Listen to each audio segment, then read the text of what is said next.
श्री स्वामी समर्थ. नमस्कार मंडळी, स्वागत आहे तुमचे माझ्या यूट्यूब चॅनलवरती. आजचा दिवस तुम्हाला खूप छान सुखाचा आनंदाचा जाऊ हीच मी स्वामींच्या चरणी प्रार्थना करते आणि आज या नवीन व्हिडिओला सुरुवात करते. येत्या 14 जानेवारीला म्हणजेच बुधवारी आलेले आहेत मकर संक्रांत. मकर संक्रांत हा वर्षातील पहिला सण असतो. जेव्हा सूर्यदेव धनु राशीतून मकर राशीमध्ये प्रवेश करतात तोच हा दिवस आहे. यालाच मकर संक्रांत असे म्हटले जाते. आणि यंदा तब्बल 11 वर्षानंतर मकर संक्रांतीला असा एक दुहेरी योग जुळून आलेला आहे. तो म्हणजे मकर संक्रांत आणि षष्ठीला एकादशी एकाच दिवशी आलेली आहेत. आता हा योग जुळून आलेला आहे, तर या योगाचा लाभ आपण कसा करून घ्यावा किंवा मकर संक्रांतीच्या पूजेमध्ये आपल्याला काही बदल करायचा आहेत का, किंवा संक्रांतीलाच एकादशी आल्यामुळे एकादशीच्या उपवासामध्ये आपल्याला काही बदल करायचा आहे का. तसेच सगळ्यात महत्त्वाची गोष्ट म्हणजे या दिवशी देवांना नैवेद्य काय दाखवावा. तसेच मकर संक्रांत आणि एकादशी एकाच दिवशी आल्यामुळे या दिवशी काय करावे आणि काय करू नये अशी ही संपूर्ण माहिती या व्हिडिओमध्ये मी तुमच्यासोबत शेअर करणार आहेत. त्यामुळे तुम्ही हा व्हिडिओ स्किप न करता शेवटपर्यंत नक्की पहा. चॅनलवरती नवीन असाल तर सबस्क्राईब करा आणि असेच महत्त्वपूर्ण नवनवीन व्हिडिओ पाहण्यासाठी बेल आयकॉनलाही प्रेस करा. म्हणजे जेव्हा कधी मी नवीन व्हिडिओ अपलोड करेल त्याचं नोटिफिकेशन सर्वात अगोदर तुम्हाला भेटेल आणि तुम्ही एक पण व्हिडिओ मिस करणार नाही. तसेच हाईप बटनला देखील क्लिक करा. तर पहा, यंदा 14 जानेवारी 2026 वार बुधवार या दिवशी मकर संक्रांत आलेली आहे. ही मकर संक्रांत दुपारी 3:06 सूर्यास्तापर्यंत असणार आहे. आता या संक्रांतीच्या दिवशी षष्ठीला एकादशी सुद्धा आलेली आहेत आणि ही एकादशी तिथी भगवान श्रीहरी विष्णू माता लक्ष्मी यांना अत्यंत प्रिय असणारी ही तिथी आहे. तर या मकर संक्रांतीच्या दिवशी सर्व विवाहित महिला ज्या आहेत तर त्यांनी सुगड पूजा जशी तुम्ही नेहमी प्रत्येक वर्षी करतात तर त्याचप्रमाणे तुम्हाला सुगड पूजा करायची आहे. तसेच जे प्रत्येक महिन्यात येणाऱ्या एकादशीला उपवास करतात त्यांनी सुद्धा नेहमीसारखाच एकादशीचा उपवास करायचा आहे. आणि सगळ्यात महत्त्वाची गोष्ट म्हणजे एकादशी तिथीला तिळगुळ खाता येतो. त्यामुळे एकादशीच्या नैवेद्यामध्ये तुम्ही देवांना तिळगुळाचा नैवेद्य जो आहे तर तो दाखवायचा आहे आणि तो प्रसाद म्हणून तुम्ही ग्रहण करू शकता. जेव्हा मकर संक्रांत आणि एकादशी तिथी एकत्र येते तेव्हा त्या दिवसाची जी काही सकारात्मक ऊर्जा आहेत त्या दिवसाचं जे काही धार्मिक महत्त्व आहे तर ते दुप्पटपटीने वाढत असतं. आणि या दिवशी आपण जे काही उपाय करतो, ज्या काही सेवा करतो तर त्या खूप जास्त प्रभावी ठरत असतात. आता या दिवशी जर तुम्ही विष्णू सहस्रनामाचं पठण केलं तर याचं आपल्याला खूप मोठे पुण्य प्राप्त होते. म्हणून तुम्हाला ही एक सेवा जी आहे तर ती आपल्या घरामध्ये यंदा मकर संक्रांतीला आवर्जून करायची आहे. ज्योतिषशास्त्रानुसार या दिवशी सूर्यदेवाची ऊर्जा आणि भगवान विष्णूंची कृपा एकत्रित मिळते. कारण षष्ठीला म्हणजे 6 प्रकारच्या तिळांचा वापर करणं, संक्रांतीलाही तिळाचं महत्त्व असल्याने या दिवशी तिळाचा वापर केल्याने आरोग्याबरोबरच आर्थिक स्थैर्यसुद्धा लाभत असतं. आणि म्हणून या मकर संक्रांतीच्या दिवशी सकाळी आपण अंघोळीच्या पाण्यामध्ये तीळ टाकून स्नान करायला अजिबात विसरायचं नाही. भगवान श्रीहरी विष्णूंची पूजा आणि स्तोत्राचं श्रवणसुद्धा करायचं आहे. या मकर संक्रांतीच्या दिवशी सकाळी उठून स्नान केल्यानंतर घरामध्ये विष्णू सहस्रनामाचं पठण करण्यासोबतच श्रीसूक्तमचं पठण देखील करावं. यामुळे घरातील नकारात्मक ऊर्जा नष्ट होते. त्याचबरोबर तुमच्या घराजवळ विठ्ठलाचं मंदिर असेल किंवा विष्णूंचं मंदिर असेल किंवा इतर कोणतंही मंदिर असेल तर तिथे जाऊन तुम्हाला तीळ आणि गुळाचा नैवेद्य हा आवर्जून अर्पण करायचा आहे. तिळगुळाचे लाडू म्हणा, तिळगुळाच्या वड्या असो यासुद्धा तुम्ही अर्पण करू शकता. विठ्ठल हे भगवान श्रीहरी विष्णूंचंच एक रूप आहे. त्यामुळे मकर संक्रांतीच्या दिवशी हा नैवेद्य दाखवल्याने जीवनात गोडावा येतो, आनंद आणि भरभरून अशी समृद्धी येत असते. आणि यासोबतच या मकर संक्रांतीच्या दिवशी आपण माता लक्ष्मी आणि भगवान श्रीहरी विष्णू यांना जर तीळ आणि गुळाचा नैवेद्य दाखवला तर नवरा बायकोच्या नात्यामध्ये गोडावा येतो. म्हणून तुम्हाला ही सगळ्यात महत्त्वाची गोष्ट जी आहे तर ती यंदा मकर संक्रांतीला नक्की करायची आहे. यानंतर पुढची सगळ्यात महत्त्वाची गोष्ट आहे ते म्हणजे दान. या मकर संक्रांतीच्या दिवशी दानाचं खूप जास्त धार्मिक महत्त्व आहे. या दिवशी गरजूवंत व्यक्तींना दान केल्याने आयुष्यातील सर्व अडचणी दूर होतात. दान करताना त्यात तिळगुळ, मिठाई, वस्त्र यांचा समावेश तुम्हाला करायचा आहे.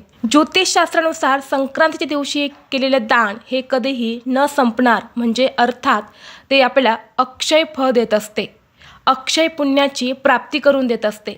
आता यंदा मकर संक्रांतीला षट्टिला एकादशी आहे आणि षट्टिला म्हणजे 6 प्रकारचे तीळ.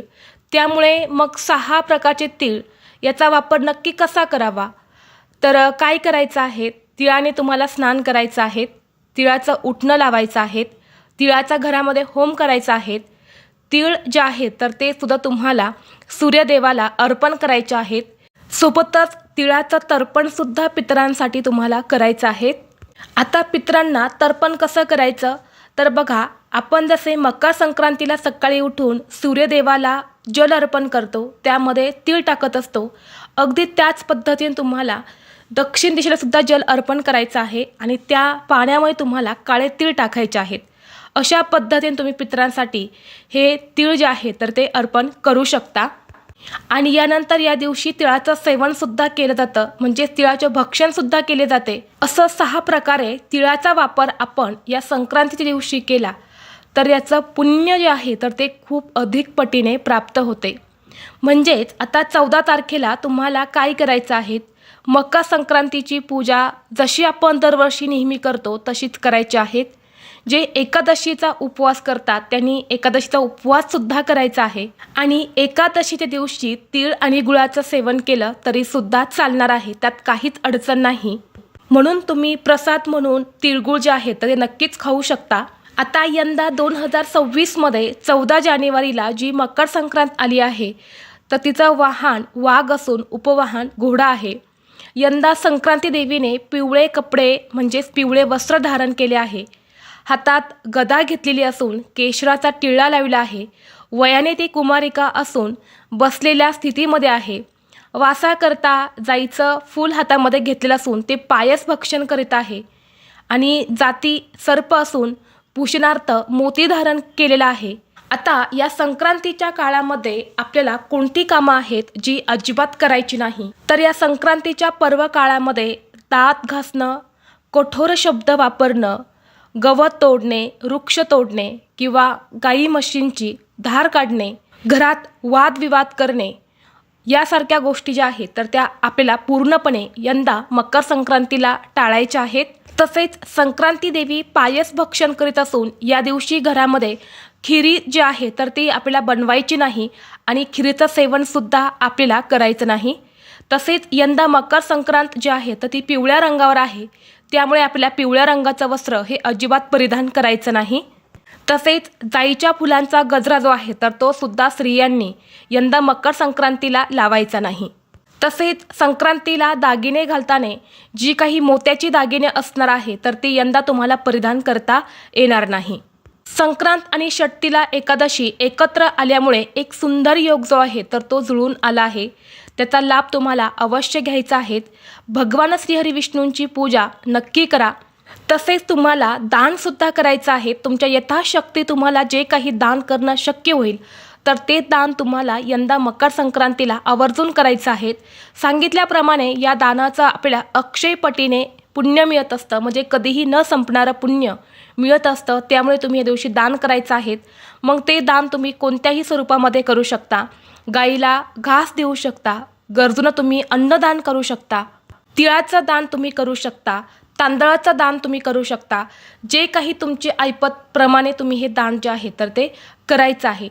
परंतु दान करताना तुम्हाला चुकूनही बघा, तेलाचं दान अजिबात करायचं नाही. मग ते भोगी असो, संक्रांत किंवा किंक्रांत, या तिन्ही दिवशी तुम्हाला चुकूनही तेलाचं दान हे करायचं नाही. मग मंदिरात असो किंवा घरात असो किंवा घरात बाहेर असो, चुकूनही तुम्हाला तेलाचं दान तुम्हाला अजिबात करायचं नाही. यामुळे तुमच्या कुंडलीमध्ये असणारा राहू, केतू, शनी जो आहे तर तो खराब होऊ शकतो. तुम्हाला अनेक संकटांचा सामना देखील करावा लागू शकतो. त्यामुळे मकर संक्रांतीला कधीही तेलाचं दान हे करायचं नसतं. तसेच बरेच जण मकर संक्रांतीला बघा दान करायचं असतं म्हणून मंदिरामध्ये दान करावं म्हणून झाडू मंदिरात दान करत असतात. परंतु संक्रांतीला झाडू खरेदी केला जात नाही किंवा झाडूचं दानसुद्धा केलं जात नाही. इतर तिथी दान करण्यासाठी शुभ असतात, परंतु मकर संक्रांतीला झाडूचं दान करणं म्हणजे हे एक अशुभ लक्षण आहे. यामुळे आपल्या घरातील जी काही लक्ष्मी आहे, लक्ष्मीचं स्थान जे आहे तर ते अलक्ष्मी घेऊ शकते. घरातून लक्ष्मी ही काढता पाय घेईल आणि घरात गरिबी दरिद्रता येऊ लागेल. त्यामुळे तुम्हाला चुकूनसुद्धा मंदिरामध्ये तुम्ही झाडू दान करण्याचा विचार करत असेल तर ते तुम्ही अजिबात करू नका. तर ही अत्यंत महत्त्वाची माहिती मला तुमच्यापर्यंत शेअर करायची होती. व्हिडिओ तुम्हाला आवडला तर लाईक करा, चॅनलवरती नवीन असाल तर सबस्क्राईब करा आणि हा व्हिडिओ आपल्या मित्रपरिवारासोबत जास्तीत जास्त शेअर करा. चला तर मग भेटू असंच पुढल्या एका नवीन व्हिडिओमध्ये. तोपर्यंत सर्वांना श्री स्वामी समर्थ.